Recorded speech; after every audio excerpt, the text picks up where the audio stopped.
Hello दोस्तों, good morning. स्वागत है एक बार फिर से आप सभी का एमजेटी एजुकेशन में। साथियों, आज है 22 अप्रैल। आज होता है पृथ्वी दिवस। तो विश्व पृथ्वी दिवस की आप सभी को बहुत बहुत शुभकामनाएं। धरती का संरक्षण और सुरक्षा करना भी हमारी जिम्मेदारी है।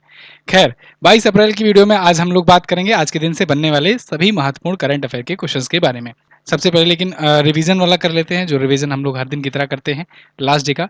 कल हम लोगों ने पढ़ा था कि 21 अप्रैल को सिविल सर्विसेज डे मनाया गया। 1947 से शुरुआत हुई थी। निकुंज निकुंज बिहारी धल को संसदीय कार्य मंत्रालय का सचिव नियुक्त किया गया है। इसके अलावा इसरो और नासा का निसार मिशन मई जून तक ये लॉन्च हो जाएगा इसी साल में। और संस्कृति का 5वां अध्याय, इसका संकलन किया गया है, पीएम मोदी के भाषणों पर आधारित है। डॉक्टर प्रभात ओझा ने इसका संकलन किया हुआ है। और 6वीं एशियाई अंडर 18 एथलेटिक चैंपियनशिप में भारत के लिए 11 मेडल आए हैं, जिसमें से गोल्ड एक आया है और वो इकलौता गोल्ड जीता है हिमांशु ने। फ्रेंच लग्जरी ब्रांड कैनल, इसने बॉलीवुड स्टार को अनन्या पांडे को बनाया है अपना ब्रांड एम्बेसडर। इसके अलावा अप्रैल में भारत की जीडीपी ग्रोथ रेट का अनुमान लगाया एडीबी ने, यानी एशियन डेवलपमेंट बैंक ने। इन्होंने बताया भारत की जीडीपी ग्रोथ रेट 2025-26 में 6.7% की रह सकती है। इसके अलावा हम लोगों ने कल पढ़ा था कि 2 करोड़ महिलाओं तक पहुंच बनाने के लिए महिला संवाद अभियान शुरू किया बिहार के मुख्यमंत्री ने। भारतीय कृषि अनुसंधान परिषद का यानी आईसीएआर का महानिदेशक नियुक्त किया गया मांगी लाल जाट को। इंटरनेशनल बिग कैट लायंस का मुख्यालय भारत में स्थापित किए जाने की बात की गई है। तो ये टॉप 10 करंट अफेयर के क्वेश्चंस थे कल की वीडियो से, जिनका आपने किया है रिवीजन। अब हम लोग आज की करंट अफेयर की बात करेंगे, लेकिन इसकी क्विज पीडीएफ आपको एमजेटी ऐप पर मिलेगी, तो आप वहां से जाकर सॉल्व कर लेना। ठीक है जी, चलिए पहला क्वेश्चन। विश्व पृथ्वी दिवस यानी आज का दिन, वर्ल्ड अर्थ डे साथियों, यह सेलिब्रेट किया जाता है प्रत्येक वर्ष 22 अप्रैल को। बहुत ही महत्वपूर्ण दिवस है, इसे याद रखना। विश्व पृथ्वी दिवस पृथ्वी को संरक्षित, सुरक्षित और खुशहाल बनाए रखने के लिए, स्वस्थ बनाए रखने के लिए, पर्यावरण के प्रति अनुकूल बनाए रखने के लिए और प्रदूषण से मुक्त बनाए रखने के लिए, यानी कि मृदा प्रदूषण से खास करके कम करना, कम से कम मृदा प्रदूषण फैलाना, इन सबके उद्देश्यों के प्रति जागरूकता फैलाने के लिए यह दिवस मनाया जाता है। थीम क्या है? थीम बड़ी पूछी जाती है। इस बार की थीम है साथियों, आवर पावर आवर प्लानेट, हमारी शक्ति हमारा ग्रह। ठीक है, our power our planet. Gaylord Nelson नाम के एक अमेरिकी सीनेटर थे। इन्होंने 22 अप्रैल 1970 को पहला पृथ्वी दिवस आयोजित किया था, तब से ये मनाया जाता है। लेकिन इसी से एक क्वेश्चन बन सकता है कि भाई पृथ्वी सम्मेलन कब हुआ था? अगर आपसे पूछा जाएगा कि पृथ्वी सम्मेलन कब हुआ था, दिख रहा है? नहीं दिख रहा है, चलो मैं दूसरा कलर ले लेता हूं। हाँ, अगर पूछा जाए कि पृथ्वी सम्मेलन कब हुआ था, तो पृथ्वी सम्मेलन हुआ था साथियों, बहुत ही फेमस पृथ्वी सम्मेलन था 1992 में, 1992 में। इसे और नाम से जाना जाता है, ये रियो सम्मेलन, रियो पृथ्वी सम्मेलन। ठीक है, रियो पृथ्वी समिट, या फिर एजेंडा 21 के नाम से भी जाना जाता है, क्योंकि एजेंडा 21 इस दिन आया था। ये याद रखना कहां पर हुआ था? रियो में हुआ था। रियो कहां पड़ता है? ब्राजील में पड़ता है। ब्राजील में ये 1992 में हुआ था, बहुत पूछा जाता है। 1992 में United Nations CED, climate environment and development, इसकी भी यहाँ पे बातचीत चली थी, शुरुआत हुई थी। चलिए, तो खैर अब हम लोग आ जाते हैं पृथ्वी दिवस पर। तो इस दिवस पर यह हुआ, और 2009 में संयुक्त राष्ट्र ने ऑफिशियल रूप से अंतर्राष्ट्रीय मातृ पृथ्वी दिवस के रूप में इसको मनाना शुरू किया। अगला, ये प्रमुख दिवस हैं, आज हम लोग रिवीजन करेंगे। तो 1 अप्रैल को उत्कल दिवस यानी ओडिशा स्थापना दिवस मनाया गया। 2 अप्रैल को विश्व ऑटिज्म अवेयरनेस डे मनाया गया। 4 अप्रैल को अंतर्राष्ट्रीय खाद्यान्न जागरूकता दिवस। 5 अप्रैल को राष्ट्रीय समुद्री दिवस। 7 अप्रैल को विश्व स्वास्थ्य दिवस। 9 अप्रैल को सीआरपीएफ का शौर्य दिवस और 10 अप्रैल को विश्व होम्योपैथी दिवस मनाया गया। 11 अप्रैल को राष्ट्रीय सुरक्षित मातृत्व दिवस। 12 अप्रैल को मानव अंतरिक्ष उड़ान का अंतर्राष्ट्रीय दिवस। 14 अप्रैल को अंबेडकर जयंती। 14 अप्रैल को जगास रोग दिवस। 15 अप्रैल को विश्व कला दिवस, वर्ल्ड आर्ट डे। 17 अप्रैल को विश्व हीमोफीलिया दिवस। 18 अप्रैल को विश्व विरासत दिवस। 19 अप्रैल को विश्व लीवर दिवस। 21 अप्रैल को राष्ट्रीय सिविल सेवा दिवस और 22 अप्रैल को विश्व पृथ्वी दिवस मनाया गया। क्लियर है? याद रहेगा? चलिए अगला, किस राज्य में स्थित सिलिक्यारा सुरंग का नाम बदलकर वहां के स्थानीय देवता बाबा बैखनाथ के नाम पर रखा गया है? तो अभी हाल ही में उत्तराखंड में एक सुरंग का नाम बदला गया है, काफी चर्चित सुरंग है ये वही सुरंग है, याद हो आपको, जो पिछली साल अभी जब 41 मजदूर फंस गए थे एक सुरंग में और कई दिनों तक वहां पर थे, काफ़ी लंबे समय तक वहाँ पर थे और उसके बाद उनको सक्सेसफुली इवैक्यूएट कराया गया। तो ऐसा माना जाता है, वहाँ पर वहाँ के लोगों के का मानना है कि बाबा बैजनाथ थे वहाँ पर, उन्होंने 41 लोगों की जान बचाई थी और उनको उतने दिन तक जिंदा रखा जब तक वो इवैक्यूएट नहीं हुए। खैर, देवता बाबा बैजनाथ के नाम पर ये नाम रख दिया गया सिलक्यारा सुरंग का। तो उत्तराखंड के उत्तरकाशी जिले में ये स्थित है, इसे याद रखना। पहाड़ों के संरक्षक की आत्मा माना जाता है उन्हें, और उन्हें काफी वहां पर पूजा जाता है।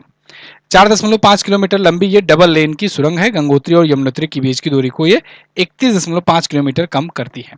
अगला, अब उत्तराखंड आया। उत्तराखंड के बारे में थोड़ा सा जान लेते हैं, कई दिन हो गए उत्तराखंड के बारे में जाने हुए। तो उत्तराखंड आप देखिएगा, यहाँ पर मिलेगा उत्तराखंड। उत्तराखंड उत्तर प्रदेश से अलग हुआ था साथियों 9 नवंबर को। 9 नवंबर सन 2000 को ये अलग हुआ था। 27वें राज्य के रूप में अलग हुआ था और 13 जिले लेकर के अलग हुआ था। आज भी यहाँ पर 13 ही जिले हैं। और किससे अलग हुआ था? ये उत्तर प्रदेश से अलग हुआ था। ठीक है, जब अलग हुआ तब इसका नाम उत्तरांचल था। आगे चल करके 2007 में इसका नाम उत्तराखंड किया गया। उत्तराखंड जो है ये इसका नाम 2007 में पड़ा, इससे पहले उत्तरांचल था। देहरादून इसकी विंटर कैपिटल है, समर कैपिटल है गैरसैंण। ठीक है, पुष्कर सिंह धामी बीजेपी पार्टी से सीएम है। लेफ्टिनेंट जनरल गुरमीत सिंह यहाँ के गवर्नर हैं। यहाँ पर भीमताल, नैनी झील, सप्तऋषि कुंड, नैनीताल, सागताल, माताल, राकसताल, ठीक है, ये सभी झीलें यहाँ पर स्थित हैं। जिम कॉर्बेट नेशनल पार्क याद रखना, ये भारत का पहला नेशनल पार्क है, इंडिया का पहला नेशनल पार्क है जिम कॉर्बेट नेशनल पार्क। याद हो इसको, आपको पता है होना चाहिए कि किसके लिए बनाया गया था। ये बंगाल टाइगर्स को, विलुप्त हो रहे थे प्रजातियां, उनको संरक्षित करने के लिए बनाया गया था 1936 में, जिम कॉर्बेट नेशनल पार्क। ठीक है, इसका नाम उससे पहले था हेली नेशनल पार्क। अब हेली का नाम बदल करके जिम कॉर्बेट किया गया और फिर जिम कॉर्बेट का नाम अभी रिसेंटली फिर बदल दिया गया है और इसका नाम अब बदल करके कर दिया गया है Ramganga national park. Ramganga national park. तो आपसे यहां से ये नहीं पूछेगा किसका नाम रामगंगा किया गया, आपसे पूछेगा कि बताओ जिम कॉर्बेट नेशनल पार्क किस नदी के किनारे है, तो आप बताएंगे रामगंगा नदी के किनारे है। इसी वजह से इसका नाम भी अभी रिसेंटली बदल दिया गया है, रामगंगा नेशनल पार्क किया गया है। ओके, चलिए, या फिर पूछा जा सकता है रामगंगा नदी के किनारे कौन सा नेशनल पार्क है, और ऑप्शन में आपको जिम कॉर्बेट दे देगा, जानबूझ करके पुराना नाम देगा। राजाजी राष्ट्रीय उद्यान यहाँ पर है, नंदा देवी नेशनल पार्क है, गंगोत्री नेशनल पार्क है, मानानीति लिपुलेख, ये 3 प्रमुख दर्रे हैं। मानानीति लिपुलेख बहुत इंपॉर्टेंट है, इसे याद रखना। लिपुलेख, काला पानी और लिम्पियाधुरा, इसको लेकर के नेपाल अपने नोट में छापा था, मतलब इन 3 क्षेत्रों को, तो विवाद उठा था काफी। नेपाल ने बताया कि ये क्षेत्र हमारे हैं। खैर, ये भारत में है, भारत का हिस्सा है। छपेली, छोलिया, हारुल गढ़वाली यहाँ पर प्रमुख लोक नृत्य हैं। 13 जिले हैं, 70 यहाँ से विधानसभा सीटें हैं। यहाँ पर लोकसभा में यहाँ से 5 और राज्यसभा में 3 सीट जाती है उत्तराखंड से। क्लियर साथियों, ऐसे detail current affair, detail content आपको हमारे यहाँ पर ऐप पर मिल जाएगी, हमारे ई बुक्स में और बुक्स में मिल जाएगी। आप इन बुक्स को ले सकते हो, ई बुक्स को ले सकते हो एमजीटी ऐप पर जाकर के। 6 मंथ की ऑनलाइनर ई बुक फॉर्मेट में अवेलेबल है, इसको भी आप परचेज कर सकते हो। अच्छा, आरओ एआरओ एग्जाम वालों के लिए करंट अफेयर का एक बेहतरीन चीज़ मैं सोच कर रहा हूँ, प्लान कर रहा हूँ, और उसको जल्द ही आपके सामने लाऊंगा। दूसरा चीज़ एक और प्लान किया जा रहा है कि आपका 6 मंथ का जो पूरा का पूरा निचोड़ है पिछले 6 महीनों का, अक्टूबर से लेकर के मार्च तक का, इसकी एक लाइव क्लासेस सीरीज चलाई जाए।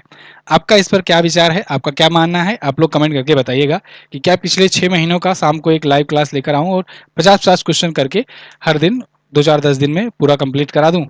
ऐसा मैं सोच रहा हूँ, अगर आप संतुष्ट होंगे या फिर आप सहयोग देंगे तो बिल्कुल किया जाएगा शाम को, ठीक है। और नहीं तो इस पर आप अगर कोई अल्टरनेटिव सोचते हैं तो वो भी बताइएगा। हाल ही में किसने लखनऊ में संसद खेल महाकुंभ का उद्घाटन किया? तो लखनऊ में संसद महाकुंभ का उद्घाटन किया गया है, संसद खेल महाकुंभ का। इसका उद्घाटन किया है रक्षा मंत्री राजनाथ सिंह जी ने। राजनाथ सिंह जो कभी एक बार उत्तर प्रदेश के मुख्यमंत्री भी रहे थे, इन्होंने, जो कि वर्तमान में गृह मंत्री हैं, रक्षा मंत्री हैं, इससे पहले ये एक बार गृह मंत्री भी थे, ठीक है। तो ये रक्षा मंत्री राजनाथ सिंह जी ने अभी लखनऊ में आके, जो कि इनका संसदीय क्षेत्र है लखनऊ ही, ठीक है, इन्होंने उत्तर प्रदेश में संसद खेल महोत्सव का, महाकुंभ का शुभारंभ किया।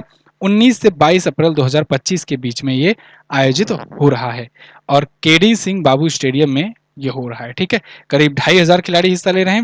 विजेता को 8 लाख रुपए मिलेंगे इनाम। अगला, जेसीबीएल ग्रुप के माध्यम से भारत ने किस देश के साथ अपना पहला रक्षा समझौता किया है? जेसीबीएल ग्रुप है भारत में और उसने अभी एक देश के साथ, स्लोवाकिया के साथ एक समझौता किया है, डिफेंस डील किया हुआ है भारत की तरफ से। ठीक है, तो भारत की प्राइवेट एजेंसी, प्राइवेट कंपनी जाकर किसी देश में समझौता कर रही है, रक्षा समझौता कर रही है, डिफेंस डील कर रही है, वो भी निर्यात के लिए, एक बड़ी बात है। जैसे आप सुनते हो ना कि अमेरिका की बहुत सारी कंपनियों के साथ भारत में डील होती है, लॉकहीड मार्टिन हो गया, बोइंग हो गया, इसके अलावा बहुत सारे, अब फ्रांस में देखो डसाल्ट एविएशन हो गया, अलग अलग कंपनियां, एयरबस कंपनियां हो गई। इन सब कंपनियों से, जो प्राइवेट कंपनियां होती हैं, उनसे डील तो होती है भारत की, लेकिन वो डील उनकी गवर्नमेंट के थ्रू होकर के होती है। तो आप ऐसा मत समझिएगा कि ये डील हो रही है तो ये कंपनी जाकर के इंडिविजुअली वहां पर बेचेगी, नहीं, ऐसा नियम नहीं है, ऐसा नियम नहीं होता है। और देश का कानून जो होता है इस पर कंट्रोल रखता है, और वही डिसाइड करता है कि किस देश के साथ जो रिलेशन अच्छे हैं उनसे व्यापार करना है, उनको हथियार सप्लाई करना है कि नहीं करना है। तो मतलब ये जो ग्रुप है ये डेवलप तो करेगा, लेकिन भारत के पूरा विधि विधान से ही उसको बेचा जाएगा, स्लोवाकिया को। ठीक है, क्या चीजें बेची जाएंगी, तो ये बेचा जाएगा, भारत जो है, भारत का जो एडीएसएल है, मतलब जेसीबीएल की ग्रुप की है, एक यूनिट है जो डिफेंस वगैरह के इक्विपमेंट बनाती है, एडीएसएल। ये एडीएसएल जो कि air burning defence and space private limited के नाम से जानी जाती है, ये स्लोवाकिया के साथ मिलकर नेक्स्ट जनरेशन के combat aircraft, combat vehicles, weapon बनाएगी, और इनको बनाने में तकनीकी का भी मदद करेगी उनको। ठीक है, तो ये नेक्स्ट जनरेशन के कॉम्बैट, एयर कॉम्बैट बनाए जाएंगे। जैसा कि मैंने आपको बताया, बिना सरकार की सहमति से होगा नहीं। तो 2025 में, अभी अप्रैल महीने में ही राष्ट्रपति द्रौपदी मुर्मू जी स्लोवाकिया की यात्रा पर हैं, और उन्होंने इसको अंतिम रूप वहां पर दिया। फिर दोनों देशों के बीच में इस प्रकार का ये समझौता हो पाया, जो कि पहली बार ऐसा हुआ है। ठीक है, इन दोनों देशों के बीच में भारत धीरे धीरे डिफेंस में एक्सपोर्ट भी करना शुरू कर रहा है। इंपोर्टेशन में तो हम लोग डिफेंस में दुनिया में सबसे आगे हैं। आपको याद होगा सिप्री की जो रिपोर्ट आती है, Stockholm International Peace Research Institute की, तो उसमें सबसे ज्यादा हथियार आयातक देश में भारत हमेशा टॉप पर रहता है। ठीक है, पिछले 2-3 सालों से, 4 सालों से। तो हथियार आयातक में तो हम लोग टॉप पर हैं, लेकिन धीरे धीरे हम लोग निर्यातक भी बन रहे हैं, डिफेंस डील भी कर रहे हैं एक्सपोर्ट करने के लिए। बहुराष्ट्रीय अभ्यास डिजर्ट फ्लैग 10, इसका आयोजन किस देश ने किया? डिजर्ट फ्लैग 10 ये साथियों होता है भारत, और मल्टीनेशनल एक्सरसाइज है एक्चुअली में, तो ये यूएई में इस बार हो रहा है डिजर्ट फ्लैग, और इसमें बहुराष्ट्रीय है, तो इसमें कई सारे देशों की सेनाएं हिस्सा ले रही हैं। भारतीय वायुसेना भी इसमें हिस्सा लेने गई हुई है। कितने देश भाग ले रहे हैं? 12 देश इसमें हिस्सा ले रहे हैं, क्योंकि ये मल्टीनेशनल एक्सरसाइज है। ठीक है, और कहाँ हो रहा है भाई? ये यूएई इस बार, संयुक्त अरब अमीरात मेजबानी कर रहा है। 10वां संस्करण है, 21 अप्रैल से 8 मई तक चलेगा। भारत की तरफ से मिग 29, जगुआर, ये सब गए हुए हैं। तो तीसरी बार यहाँ पर भाग ले रहे हैं भारत की वायुसेना। यहाँ पर कुछ और अभ्यास हैं, रिवीजन करिए। दस्तलीक हुआ था भारत और उज्बेकिस्तान के बीच। एआई केमी, ये भारत अफ्रीका के बीच। पासएक्स Bharat New Zealand. Tiger Trump Bharat America के बीच होता है। इनियोचस भारतीय वायुसेना ने किया ग्रीस में, और ये भी एक मल्टीनेशनल एक्सरसाइज है। ठीक है, मल्टीनेशनल एक्सरसाइज है, ये भी याद रखना, ग्रीस में हुआ। इंदिरा जो है इंडिया और रशिया के बीच में हुआ। कारपैट कॉर्पोरेटिव पेट्रोलिंग, ये भारत बांग्लादेश के बीच हुआ था। प्रचंड प्रहार भारतीय वायुसेना ने किया, भारतीय सेना ने किया। वरुण, ये भारत फ्रांस के बीच होता है। वरुण, गरुण, फ्रिंजेक्स और शक्ति, ये सब होता है भारत फ्रांस के बीच। खंजर 12, ये हुआ भारत और किर्गिस्तान के बीच। ठीक है, बार बार मैं इसका रिवीजन करवाता हूँ, बार बार आपको पढ़ना है, बोर नहीं होना है। इसको जितनी बार आप रिकॉल करोगे उतना अच्छे से याद हो जाएगा। ये मतलब आपको, आपके लिए क्वेश्चन ऐसा हो जाना चाहिए जो बहुत नॉर्मल हो, और बाकी लोगों के लिए ये सबसे टफ क्वेश्चन रहेगा जब पूछ लेगा तो, लेकिन आपके लिए बिल्कुल हलवा क्वेश्चन लगेगा, क्योंकि आपने इतनी बार रिवीजन कर डाला है। जब भी आता है मैं आपको लिस्ट दिखाता हूँ, तो आपके लिए बिल्कुल हलवा क्वेश्चन हो जाएगा ये। ठीक है, चलिए। अप्रैल 2025 में भारत चीता परियोजना के तहत, यानी प्रोजेक्ट टाइगर नहीं, प्रोजेक्ट चीता, इसके तहत किस देश से भारत में 8 चीते लाए जाने के लिए समझौता हुआ? लो भैया, फिर से चीते लाए जा रहे हैं। कहां से लाए जा रहे हैं इस बार? इस बार लाए जा रहे हैं बोत्सवाना में। ध्यान रहे, अप्रैल 2025 में जो ये समझौता हुआ है, ये बोत्सवाना के से हुआ है। दक्षिण अफ्रीका से इससे पहले हुआ था। ठीक है, 8 चीतों के लिए। दक्षिण अफ्रीका से तो 100 चीतों का हुआ है, अभी उस पर भी हम लोग आएंगे। खैर, बोत्सवाना भी एक अफ्रीकी देश है, अभी मैं दिखाऊंगा आपको मैप में, वहां से चीता लाया जा रहा है। सबसे पहले चीता कहां से लाया गया? तो सबसे पहला चीता अगर पूछा जाएगा तो देखिए, पहले इसके बारे में डिटेल जान लो, उसके बाद मैं वो बताऊंगा पुराना वाला। तो देखो, ये भारत चीता परियोजना, बोत्सवाना से 8 चीते लाए जाएंगे। मई 2025 में 4 चीते, और उसके बाद उसके अगले महीने 4 चीते जून में लाए जाएंगे दूसरे चरण में, 2 चरणों में आएंगे। मध्य प्रदेश सरकार ने इसकी घोषणा की हुई है और आकर के मध्य प्रदेश में ही गांधी सागर वन्यजीव अभयारण्य में छोड़ा जाएगा। अब ये बात आपको याद रखना है, पिछली बार वाला आया था तो कहाँ था, कुनो नेशनल पार्क में छोड़ा गया था। ये गांधी सागर वन्यजीव अभयारण्य में छोड़ा जाएगा जो कि मंदसौर जिले में स्थित है मध्य प्रदेश के। अभी इसी से रिलेटेड एक और क्वेश्चन है, मैं उसको भी बताऊंगा, वो भी इंपॉर्टेंट है। अभी मैंने कल आपको बताया था प्रोजेक्ट टाइगर जो है ये कब शुरू किया गया था। प्रोजेक्ट टाइगर जो है 1973 में शुरू किया गया था, ठीक है, 1973 में शुरू किया गया था। प्रोजेक्ट एलिफेंट अगर बात की जाए, प्रोजेक्ट एलिफेंट सब याद कर लो भाई, लिख डालो।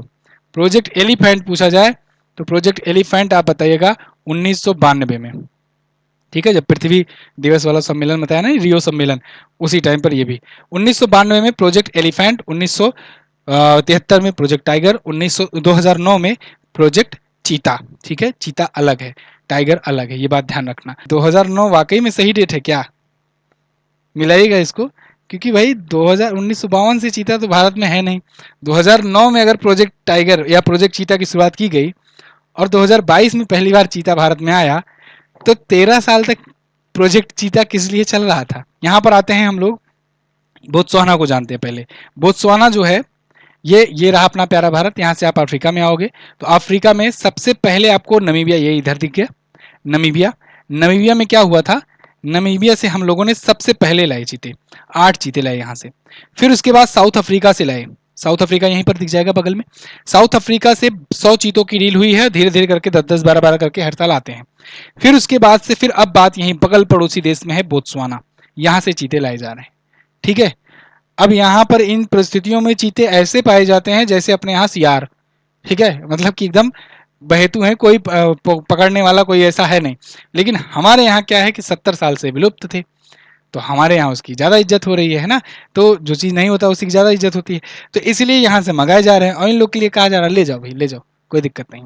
तो इन लोग के यहाँ बहुत सारे हैं, तो ये अफ्रीकी चीते हैं जो आ रहे हैं। तो ये 3 देश याद रखना, 3 देश पड़ोसी पड़ोसी देश हैं जहाँ से लाए जा रहे हैं। और सबसे पहले अगर बात करें तो सबसे पहले 2022 में पीएम मोदी अपने बर्थडे के दिन, कब होता है जी, 17 सितंबर को, बेरोजगार दिवस, तो 2022 में 2022 में ये 17 सितंबर को हुआ था, ठीक है, आया था चीता, तो ये सबसे पहली बार आया था। और उसके बाद फिर 8 चीते जब आए थे, उसके बाद से फिर क्या हुआ कि चीते की संख्या बढ़ाने लगे, और उसके बाद ये पहला आया था कुनो नेशनल पार्क से। ये सारे डेटा याद रखना है, नोट डाउन करते जाओ। वैसे मैं पीडीएफ तो दूंगा ही आपको, लेकिन नोट डाउन भी करते रहोगे ना, जब चीज़ें लिख लेते हो ना तो वो अच्छे से याद हो जाती है।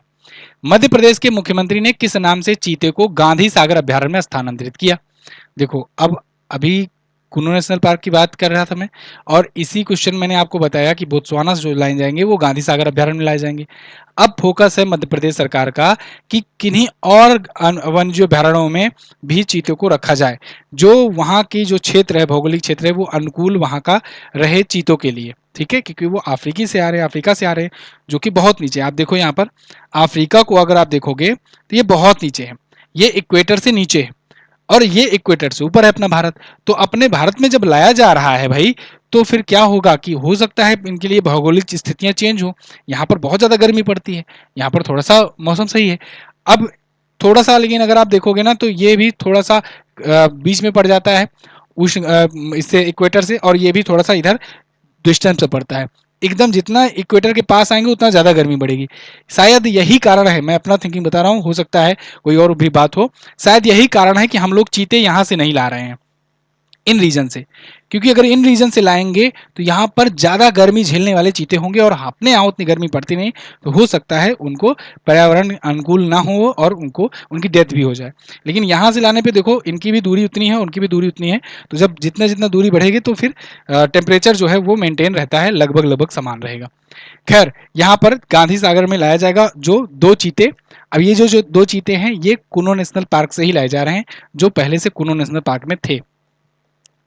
दोनों क्वेश्चन लगभग लगभग एक ही है, लेकिन अलग भी है और पूछा भी अलग ही जाएगा। दोनों क्वेश्चन समझ लो अच्छे तरीके से, नहीं समझ में आया हो मैं फिर से बता दे रहा हूँ कि बोत्सवाना से 8 चीते लाए जाने की नई डील हुई है। और ये जो क्वेश्चन है, इसके क्वेश्चन के अनुसार कुनो नेशनल पार्क से जो वहां पर पहले से चीते मौजूद हैं, बहुत सारे जो लाए गए हैं, उनमें से 2 चीतों को लाया जा रहा है, प्रभास और पावक को। इन दोनों चीतों को ला करके पहले से रखा जा रहा है कहां पर, गांधी सागर अभ्यारण्य में। वहीं पर रखा जा रहा है जहां पर वो 8 लाए जाएंगे तो रखे जाएंगे। तो उनको लाने से पहले पहले यहीं से ट्रांसफर करके रखा जा रहा है, ठीक है, जिससे वो लोग आए तो उनको अनभिज्ञ न लगे, उनको दिखाया जाए कि देखो तुम्हारे रिश्तेदार यहीं पर बैठे हैं, ठीक है। तो उपरोक्त दोनों ऑप्शन आपका सही हो जाएगा। ये नाम पूछा जा सकता है, प्रभास और पावक, ठीक है जी। चलिए, तो अब इन दोनों क्वेश्चन को अगर कंपाइल कर लोगे तो एक बेहतरीन पूरा इन्फॉर्मेशन इकट्ठा हो जाएगी और वही आपको अच्छे से याद रहेगा। एक साथ समझोगे तो कुनो नेशनल पार्क से ही लाए जाएंगे। बस बाकी मैं आपको सब ये सब चीजें बता चुका हूं। वर्तमान में कुनो नेशनल पार्क में 26 चीते हैं और जैसा कि मैंने बताया साउथ अफ्रीका से 100 की डील हुई है, तो धीरे धीरे करके आ रहे हैं। अगला मध्य प्रदेश है, सबसे ज्यादा नेशनल पार्क वगैरह यहीं पर है। अभी मैंने कल इसके बारे में जिक्र किया था, तो आज हम लोग आगे बढ़ेंगे। दिल्ली सरकार द्वारा हाल ही में कितने राष्ट्रीय और दिल्ली आपदा प्रतिक्रिया स्वयं सेवक आपदा मित्र को तैनात किया गया? आपदा मित्र, अभी 1800 आपदा मित्र को तैनात किया गया है दिल्ली में और एनसीआर दिल्ली में। ये स्थापित किए गए हैं, मतलब कि तैनात किए गए हैं। क्या काम करेंगे? ये काम ये करेंगे ना कि टेम्परेचर बढ़ रहा है, गर्मी बढ़ रही है बहुत ज़्यादा, तो ऐसे में लोगों को पानी की सुविधा जहाँ पर नहीं हो पाती है, तो उनके लिए वाटर एटीएम की व्यवस्था करेंगे। वाटर एटीएम ऐसे 3000 लगाए जाएंगे दिल्ली और दिल्ली एनसीआर में, ठीक है। तो 3000 वाटर एटीएम्स लगेंगे और भी ऐसे जो भी गर्मी से बचने के जो तौर तरीके होंगे उनकी व्यवस्था करेगी दिल्ली सरकार, जिससे थोड़ा भीषण गर्मी से राहत पाई जा सके, प्रदान किया जा सके। तो यहाँ की मुख्यमंत्री रेखा गुप्ता ने ये घोषणा की है, कार्य योजना 2025 का अनावरण किया कि 1800 ऐसे आपदा मित्र तैनात किए जाएंगे जो 3000 से ज्यादा ठंडे जल के वाटर एटीएम लगाएंगे, वाटर एटीएम, ठीक है। चलिए अगला, गांव स्तर पर पुरावशेष सर्वेक्षण पूरा करने वाला पहला राज्य कौन बना? पुरावशेष सर्वेक्षण, अब इस मामले में देखो गांव वगैरह ना बहुत अच्छा होता है। गांव में जगह जगह हैंडपंप दिख जाएंगे, है ना, तो कोई भी जा करके पानी लिया, भर लिया अपनी बोतल में, नहा लिया या फिर धुल लिया मुंह, कुछ भी हो गया। शहर में सबके घर के अंदर टूटी है और बाहर कहीं मिलना नहीं है, तो कोई अगर अनभिज्ञ है कहीं जा रहा है तो उसको पानी के लिए दिक्कत हो जाती है, ठीक है। दुकानदार से जाओ लेने तो दुकानदार डांट के भगा देंगे कि अब वो लाए हैं अपनी दुकान के लिए, तुमको कहाँ देंगे। तो गर्मियों में ऐसे बड़ा दिक्कत हो जाता है। खैर, गांव स्तर पर पुरावशेष सर्वेक्षण पूरा करने वाला पहला राज्य कौन बना? अगला क्वेश्चन है। तो पुरावशेष संरक्षण इसको पूरा करने वाला कर्नाटक बन गया है पहला राज्य।